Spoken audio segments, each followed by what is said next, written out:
এ এইভাবে দাঁত ঘুতে চুল করে কি দিয়ে ভাত খাচ্ছিস রে? কি দিয়ে ভাত খাচ্ছিস? দেখ না এমন ভাবে দাঁত ঘুরে দিছে মনে হয় উটের গোস্ত দিয়ে ভাত খাইছে। কইস না কেন কি দিয়ে ভাত খাচ্ছিস?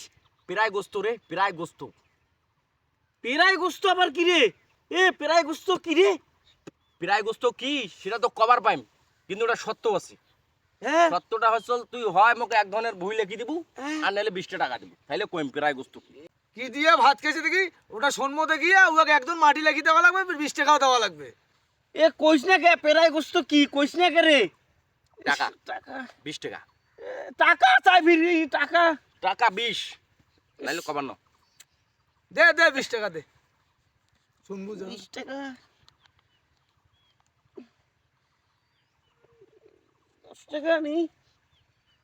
টাকা তুই থো থো, তোকে শোনা লাগবে না। আচ্ছা ধর ধর 10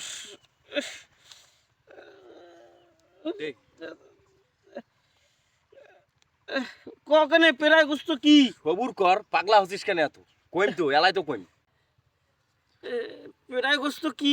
কখনে পেরাই প্রায় গোস্ত গোস্ত কি? কি শুনবু? কি কি পেরাই গোস্ত কি? শুন তাইলে কইতছ। প্রায় গোস্ত হইলো গরুর ভুঁড়ি, প্রায় গোস্তর মতন।